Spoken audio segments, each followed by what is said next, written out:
L'odeur de l'essence à haut indice d'octane et le rugissement des moteurs V8 résonnaient encore dans l'air chaud de la Caroline du Nord quand Marc Dubois, un pilote franco-américain de 31 ans, au volant de l'emblématique voiture numéro 43, disparut mystérieusement le 15 septembre 1992, après une course sur le célèbre Charlotte Motor Speedway, créant l'un des mystères les plus troublants de l'histoire du sport automobile américain. Marc, né à Marseille mais naturalisé américain après son mariage avec Rebecca, une infirmière de Charlotte, avait terminé 6e cet après-midi-là dans une course particulièrement disputée, célébrant avec son équipe dans le garage avant de quitter le circuit vers 20h30 dans sa Corvette personnelle rouge vif,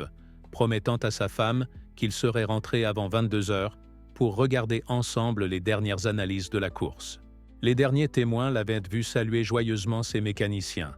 ajuster sa casquette de baseball favorite, portant le logo de son sponsor principal, puis se diriger vers le parking où l'attendait sa voiture de sport, sans savoir qu'il était sur le point de devenir le protagoniste d'une des affaires les plus déroutantes du motorsport mondial.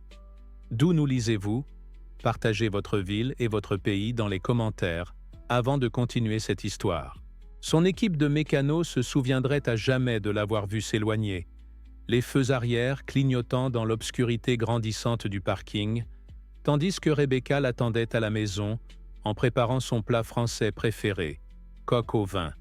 complètement inconsciente que Marc ne reviendrait ni ce soir-là ni aucun autre soir pendant les 10 années suivantes. La disparition initiale fut traitée comme un possible accident de voiture ou une panne mécanique sur les routes rurales de Caroline du Nord. Mais quand ni Marc ni sa Corvette ne furent retrouvés, après des recherches extensives menées par la police de l'État et des centaines de volontaires locaux, l'affaire prit une tournure beaucoup plus sinistre. Les autorités et NASCAR lancèrent une enquête conjointe qui impliqua des centaines de personnes, des autres pilotes aux officiels de piste, mécaniciens et fans qui étaient présents à Charlotte ce soir-là,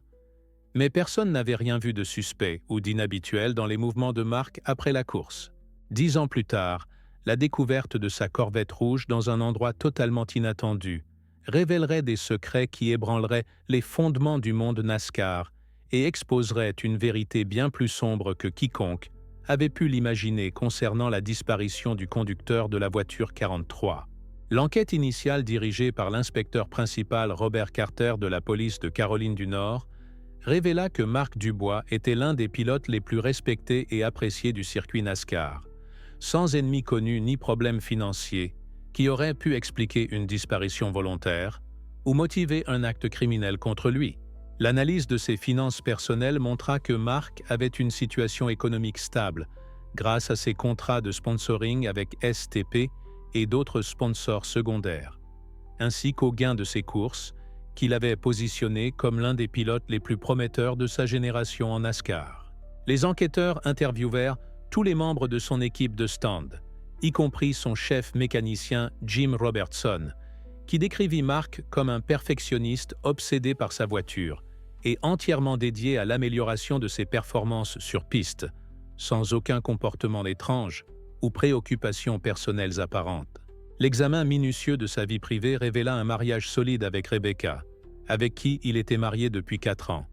et des projets de fonder une famille dans un proche avenir, écartant les problèmes conjugaux comme motif de disparition. Les collègues pilotes de NASCAR, incluant des légendes comme Dale Earnhardt et Jeff Gordon, témoignèrent que Marc était connu pour sa conduite propre et son éthique sportive, caractéristiques qui lui avaient valu le respect même de ses concurrents les plus féroces sur la piste. L'investigation révéla également que Marc avait été secrètement en contact avec des enquêteurs de NASCAR pour signaler des irrégularités suspectes dans certaines courses, information qui ne fut connue qu'après sa disparition, quand les officiels de NASCAR décidèrent de partager cette information confidentielle avec la police. Selon ses rapports internes, Marc avait remarqué des patterns suspects dans les résultats de certaines courses et avait documenté des preuves de possibles manipulations de résultats, information qu'il avait partagée avec les autorités NASCAR seulement 3 semaines avant sa disparition. Cette révélation transforma immédiatement la nature de l'enquête, avec les autorités explorant la possibilité que Marc ait été réduit au silence par des personnes impliquées dans des activités illégales liées aux paris sportifs ou à la manipulation de courses. Les enquêteurs découvrirent que les paris illégaux sur NASCAR avaient atteint des niveaux sans précédent dans les années 90, avec des millions de dollars changeant de main à chaque course importante, créant des incitations puissantes pour que des individus sans scrupules tentent d'influencer les résultats des compétitions. Les années qui suivirent la disparition de Marc Dubois furent marquées par une recherche acharnée menée par Rebecca Dubois, qui refusa d'accepter que son mari ait simplement disparu, sans laisser de traces, et dédia chaque moment de sa vie à trouver des réponses sur son sort. Rebecca organisa des campagnes de recherche qui s'étendirent à travers plusieurs États du Sud-Est américain, recrutant des volontaires de la communauté NASCAR et des fans dévoués qui admiraient de Marc et voulaient aider sa famille à trouver la vérité sur sa disparition mystérieuse. Elle établit la fondation Marc Dubois pour les pilotes disparus, qui ne se concentrait pas seulement sur la recherche de son mari, mais aidait également d'autres familles confrontées à des situations similaires avec des athlètes professionnels qui avaient disparu dans des circonstances suspectes. La communauté NASCAR s'unit autour de la famille Dubois, avec des pilotes proéminents comme Dale Earnhardt Jr. et Tony Stewart, organisant des courses de charité pour lever des fonds pour les recherches privées et maintenir l'attention publique sur l'affaire. Les sponsors de marque, particulièrement STP, maintinrent leur soutien financier à Rebecca et continuèrent d'honorer sa mémoire en gardant le numéro 43 réservé pendant plusieurs années, espérant son éventuel retour sur les pistes de course. Les théories sur la disparition de Marc proliférèrent dans les forums Internet et les magazines spécialisés en NASCAR, avec des spéculations allant du kidnapping par des réseaux de paris illégaux jusqu'aux témoins protégés dans des affaires de crimes organisés. Mais aucune théorie ne put être confirmée avec des preuves solides. Des enquêteurs privés embauchés par Rebecca suivirent des pistes qui les menèrent de la Floride au Tennessee, interviewant des informateurs du monde des paris sportifs et explorant des connexions avec des cas similaires d'athlètes qui avaient disparu après avoir dénoncé des irrégularités dans leur sport. L'affaire de Marc inspira des documentaires télévisés et des articles de magazines qui maintinrent son histoire dans la conscience publique, avec des programmes comme Unsolved Mysteries et 48 Hours, dédiant des segments complets à sa disparition et aux théories environnantes. NASCAR implémenta de nouvelles mesures de sécurité pour protéger les pilotes qui signalèrent des activités suspectes, incluant des programmes de protection de témoins et des canaux anonymes pour dénoncer les irrégularités, changements inspirés directement par la disparition de Marc. Au fil des années sans nouvelles pistes concrètes, certains commencèrent à perdre espoir, mais Rebecca ne cessa jamais de croire qu'un jour, elle trouverait des réponses sur ce qui était arrivé à l'amour de sa vie cette nuit fatidique de septembre en Caroline du Nord. Le 3 novembre 2006, exactement 10 ans et 49 jours après la disparition de Marc Dubois, un groupe de chasseurs explorant une zone forestière reculée près d'Asheville, en Caroline du Nord, fit une découverte qui changerait à jamais le cours de l'enquête et fournirait les premières pistes concrètes sur le destin du pilote disparu. Les chasseurs, menés par le guide local Tommy Henderson, documentaient la faune locale quand ils découvrirent une corvette rouge partiellement cachée dans un ravin profond, couverte par une décennie de végétation et apparemment intacte malgré 10 années d'abandon dans les éléments. Le numéro de série du véhicule correspondait exactement à la voiture personnelle de Marc Dubois, confirmation qui envoya des ondes de choc à travers la communauté NASCAR et relança immédiatement l'enquête avec des ressources renouvelées et une urgence désespérée. La voiture fut soigneusement examinée par des experts médico-légaux qui découvrirent des preuves troublantes à l'intérieur. Des documents personnels de Marc, incluant des notes écrites à la main, détaillant ses soupçons sur la manipulation de courses, des noms d'individus spécifiques impliqués dans des paris illégaux, et plus troublant encore, ce qui semblait être un journal de ces derniers jours révélant qu'il savait qu'il était suivi. Les sièges de la voiture montraient des preuves de lutte, avec des fibres de vêtements et de petites taches de sang qui furent confirmées comme appartenant à Marc grâce à l'analyse ADN, suggérant qu'il avait lutté contre ses agresseurs avant d'être retiré du véhicule par la force. Dans la boîte à gants, Les enquêteurs trouvèrent un enregistreur vocal qui contenait des conversations que Mark avait secrètement enregistrées, incluant des discussions avec des personnes non identifiées sur arranger des résultats de course et des menaces voilées sur les conséquences de parler trop des activités illégales en NASCAR. L'emplacement de la voiture près d'Asheville, à plus de 200 km de Charlotte, suggérait que Mark avait été transporté délibérément loin de la zone où il avait disparu, possiblement pour confondre les enquêteurs et détourner l'attention des vraies raisons derrière sa disparition. Cette révélation transforma complètement l'enquête, avec les autorités fédérales du FBI prenant le contrôle du cas et le reclassifiant comme un enlèvement fédéral avec des liens possibles au crime organisé. L'enquête fédérale qui suivit la découverte de la voiture de Mark révéla l'existence d'un réseau criminel sophistiqué qui avait manipulé les résultats des courses NASCAR pendant des années, utilisant des menaces, des pots de vin et, dans des cas extrêmes comme celui de Mark, l'élimination physique pour maintenir le silence sur leurs opérations illégales. L'analyse des enregistrements trouvés dans la voiture de Mark fournit des preuves cruciales qui identifièrent plusieurs individus impliqués dans la conspiration, incluant Giuseppe Joey Torino, un associé connu de la famille criminelle Gambino, qui avait opéré des réseaux de paris illégaux sur des événements sportifs professionnels depuis les années 80. Les enregistrements révélèrent que Mark avait documenté des conversations avec des mécaniciens, des officiels de course et même certains pilotes qui avaient été cooptés par l'organisation criminelle pour influencer les résultats de courses spécifiques en échange de paiements substantiels en espèces. L'enquête découvrit que le réseau avait généré des profits de dizaines de millions de dollars annuellement grâce à des paris illégaux basés sur des informations privilégiées sur quels pilotes coopéreraient dans des courses spécifiques, informations qui leur donnaient des avantages décisifs sur les parieurs légitimes. Les agents du FBI déterminèrent que Mark avait été éliminé parce qu'il avait rassemblé suffisamment de preuves pour exposer toute l'opération et avait menacé de les remettre aux autorités fédérales si la manipulation de course ne cessait pas immédiatement, ultimatum qui scella son destin. Confronté avec les preuves des enregistrements et les témoignages de collaborateurs qui décidèrent de coopérer avec la justice, Joey Torino fut arrêté dans sa villa de New Jersey et avoua finalement son rôle dans l'organisation de l'enlèvement et du meurtre de Mark Dubois. Torino révéla que Mark avait été emmené dans un lieu sûr en Caroline du Nord,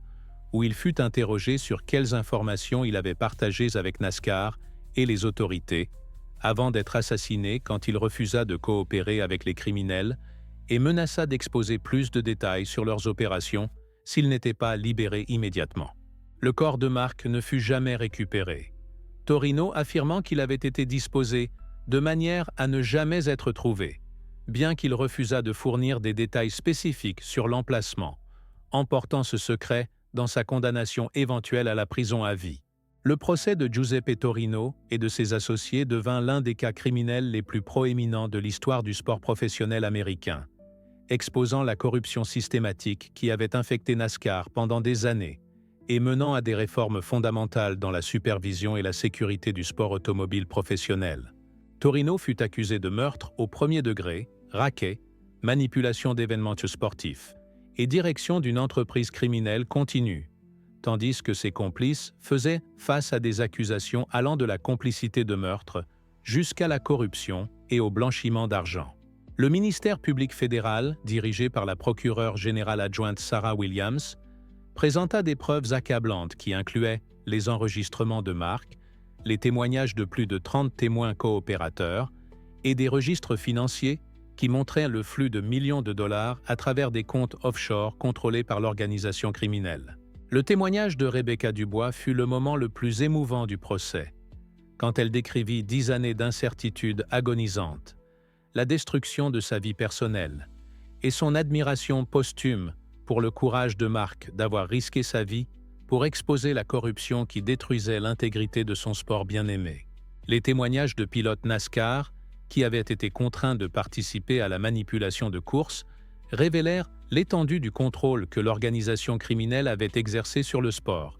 certains admettant avoir altéré leur performance dans des courses spécifiques, sous menace de violence contre leur famille. Des experts en sport professionnel témoignèrent sur l'impact dévastateur que la manipulation de résultats a sur l'intégrité du sport et la confiance du public, expliquant comment les activités de Torino avaient aidé des compromis la légitimité de dizaines de courses pendant la décennie de 1990. NASCAR présenta des preuves des réformes qu'elle avait implémentées après la disparition de Mark, incluant des programmes d'intégrité améliorés, des systèmes de monitoring des paris et des protocoles de protection pour les pilotes qui signalaient des activités suspectes. Après 6 semaines de témoignages et 4 jours de délibération, le jury trouva Torino coupable sur tous les chefs d'accusation, le condamnant à la prison à vie sans possibilité de libération conditionnelle, tandis que ses associés reçurent des sentences variant entre 15 et 35 ans de prison fédérale. La résolution de l'affaire Marc Dubois catalysa une transformation complète en NASCAR, établissant de nouveaux standards d'intégrité et de transparence qui révolutionnèrent la façon dont le sport aborde la sécurité des pilotes et la prévention de la corruption. NASCAR implémenta le protocole Dubois, un système intégral de signalement et de protection qui permet aux pilotes, mécaniciens et autres employés de dénoncer des activités suspectes de manière anonyme, tout en recevant une protection fédérale contre les représailles. Rebecca Dubois utilisa l'accord de compensation multimillionnaire qu'elle reçut pour étendre la fondation Marc Dubois, qui opère maintenant des programmes d'intégrité sportive dans plusieurs sports professionnels et fournit des ressources aux familles d'athlètes qui ont été victimisées par des organisations criminelles. La fondation établit des bourses d'études en l'honneur de Marc dans plusieurs universités avec des programmes de sport automobile, assurant que sa passion pour les courses continue d'inspirer les futures générations de pilotes qui apprécient à la fois la vitesse et l'intégrité. Le numéro 43 fut officiellement retiré par NASCAR lors d'une cérémonie spéciale au Charlotte Motor Speedway, le même endroit où Marc avait disparu, avec Rebecca et des centaines de fans présents pour honorer la mémoire d'un homme qui avait sacrifié sa vie pour l'intégrité de son sport. Les sponsors principaux de NASCAR, menés par STP, établirent un fonds permanent pour la sécurité des pilotes qui finance des recherches de sécurité, des programmes de protection et des technologies avancées de monitoring qui aident à prévenir à la fois les accidents et les activités criminelles dans les courses. L'histoire de Marc inspira des changements législatifs au niveau fédéral, avec le Congrès approuvant de nouvelles lois qui classifient la manipulation d'événements sportifs professionnels comme des délits fédéraux, avec des peines plus sévères. Législation connue sous le nom de loi Marc Dubois, qui porte son nom en tribut à son sacrifice. L'affaire mena également à des améliorations dans la coopération entre les ligues sportives professionnelles et les agences fédérales d'application de la loi, établissant des protocoles de communication plus efficaces pour détecter et prévenir l'infiltration du crime organisé dans le sport. Chaque année, le premier week-end de septembre, NASCAR organise la course d'intégrité Marc Dubois à Charlotte, où les pilotes concourent non seulement pour la victoire, mais pour maintenir vivantes les valeurs d'honnêteté et de courage que Marc représentait. La famille de Marc a trouvé un certain réconfort, en sachant que sa mort n'avait pas été vaine, que son courage pour dénoncer la corruption avait résulté en un héritage durable qui protège les futurs athlètes et préserve l'intégrité du sport qu'il aimait plus que sa propre vie. Une décennie après la résolution de l'affaire, l'héritage de Marc Dubois avait transcendé NASCAR pour influencer la protection des athlètes et l'intégrité sportive dans le monde entier, avec son histoire servant d'exemple paradigmatique de comment un individu courageux peut catalyser des changements systémiques qui bénéficient à des sports entiers. La Fondation Marc Dubois avait étendu ses opérations internationalement, travaillant avec des organisations sportives en Europe, Asie et Australie pour développer des programmes d'intégrité qui protègent les athlètes contre l'infiltration du crime organisé et la manipulation de compétition. Rebecca Dubois, maintenant reconnue comme une autorité mondiale en intégrité sportive, avait été invitée à conseiller les Nations Unies sur la création de standards globaux pour combattre la corruption dans le sport professionnel, utilisant les leçons apprises du cas de son mari. Le protocole Dubois avait été adopté par plus de 30 organisations sportives internationales, de la Formule 1 à la NBA, créant un cadre commun pour protéger les athlètes qui signalent des activités criminelles dans leurs sports respectifs. Les technologies de sécurité développées en réponse aux cas de Mark, incluant des systèmes de monitoring biométrique et des communications cryptées pour les signalements confidentiels, avaient trouvé des applications dans plusieurs industries où la protection des dénonciateurs est cruciale. Les programmes éducatifs sur l'intégrité sportive inspirés par l'histoire de Mark étaient maintenant enseignés dans plus de 200 universités mondialement, éduquant les futurs athlètes, entraîneurs et administrateurs sportifs sur l'importance de maintenir l'honnêteté compétitive. Giuseppe Torino mourut en prison en 2018, emportant avec lui les détails exacts sur l'emplacement des restes de Mark, mais son organisation criminelle fut complètement démantelée, avec les autorités estimant que les réformes inspirées par le cas de Mark avaient prévenu des centaines de millions de dollars en manipulations sportives illégales. La NASCAR d'aujourd'hui était radicalement différente de celle de 1996, avec des systèmes d'intégrité si avancés que la manipulation de course était pratiquement impossible. Transformation qui avait commencé avec le courage d'un pilote qui avait refusé de rester silencieux face à la corruption. Le circuit de Charlotte hébergeait maintenant le Centre d'intégrité Marc Dubois, une installation de recherche où des experts du monde entier développaient de nouvelles technologies et méthodologies pour protéger l'intégrité sportive dans toutes les compétitions professionnelles. L'histoire de Mark avait été immortalisée dans plusieurs livres, documentaires et films qui continuaient d'inspirer de jeunes athlètes à valoriser l'intégrité au-dessus des gains à court terme, démontrant que le courage individuel peut créer des changements durables qui bénéficient aux générations futures. Sa mémoire vivait non seulement dans la fondation qui porte son nom, mais dans chaque course qui se déroule avec intégrité, dans chaque athlète qui ose dénoncer la corruption, et dans chaque fan qui peut faire confiance au fait que la compétition qu'il observe est authentique et honnête. 20 ans après cette nuit fatidique de septembre à Charlotte, le nom de Marc Dubois avait atteint un statut presque mythique dans le monde du sport professionnel, représentant l'idéal de l'athlète, qui place l'intégrité avant tous les autres intérêts, même quand cette décision lui coûte la vie. Son histoire avait été incorporée dans les curriculums de programmes de gestion sportive dans des universités prestigieuses comme la Sorbonne, Oxford et Harvard,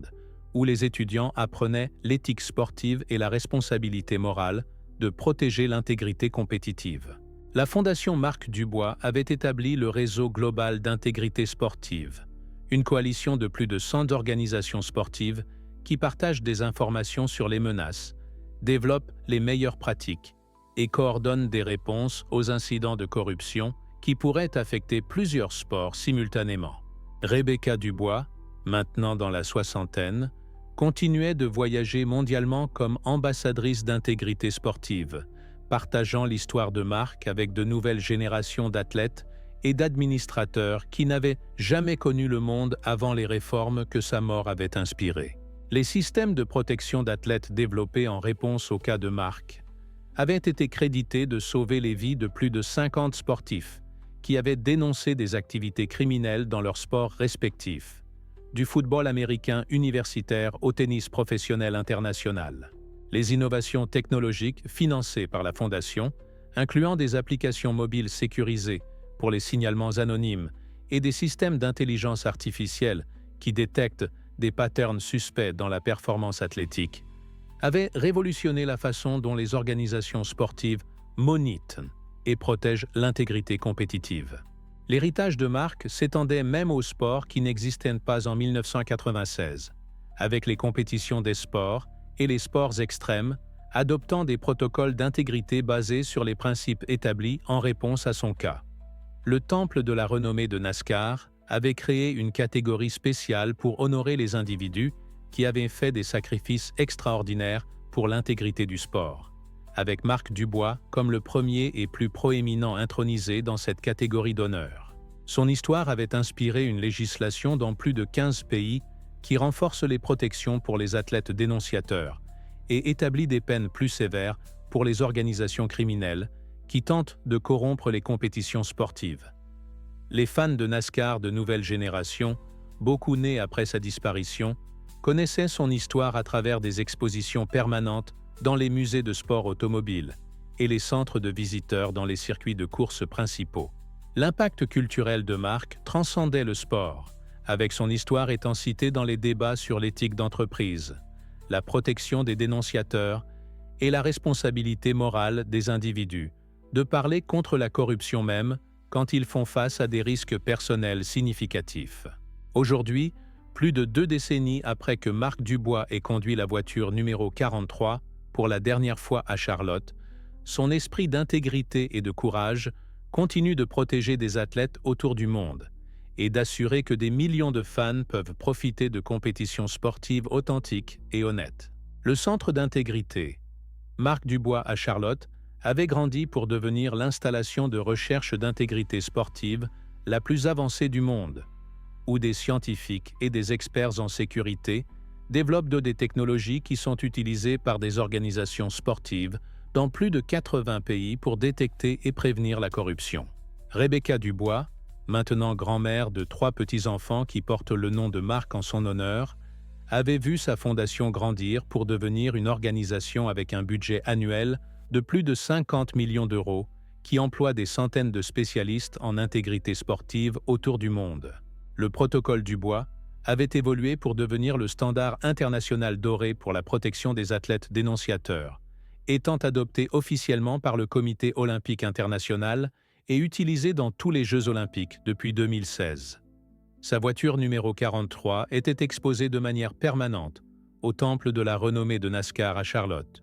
non comme une relique de course gagnée, mais comme un symbole du prix que certains paient pour maintenir l'intégrité du sport qu'ils aimaient. Les réformes inspirées par son cas avaient été créditées d'économiser à l'industrie sportive mondiale plus de 2 milliards d'euros en pertes potentielles dues à la manipulation de compétition,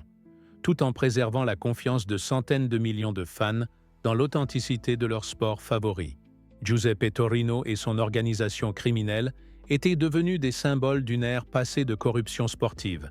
avec les méthodes qu'ils utilisaient maintenant impossibles grâce au système de monitoring et de protection inspiré directement par le courage de Marc. Le prix annuel Marc Dubois pour l'intégrité sportive était maintenant l'un des honneurs les plus prestigieux dans le monde athlétique, reconnaissant les individus qui avaient démontré un courage exceptionnel dans la protection de l'honnêteté compétitive, avec des récipiendaires incluant des athlètes, officiels, journalistes et administrateurs du monde entier. Son histoire continuait d'être racontée dans les écoles, universités et programmes d'entraînement athlétique comme exemple suprême de comment un individu peut choisir de faire ce qui est juste, même quand ce choix requiert le sacrifice ultime. La mémoire de Marc Dubois vivait dans chaque course qui se déroule proprement, dans chaque compétition qui se décide par mérite athlétique pur, dans chaque jeune athlète qui apprend que l'intégrité est plus précieuse que n'importe quelle victoire, et dans chaque fan qui peut faire entièrement confiance au fait que le sport qu'il observe représente la quête humaine authentique d'excellence athlétique. Son héritage démontre que bien que les criminels puissent faire taire une voix individuelle, ils ne peuvent pas faire taire la vérité que cette voix représentait, et que le courage d'une personne peut inspirer des réformes qui protègent l'intégrité d'institutions entières pour toutes les générations futures qui viendront après.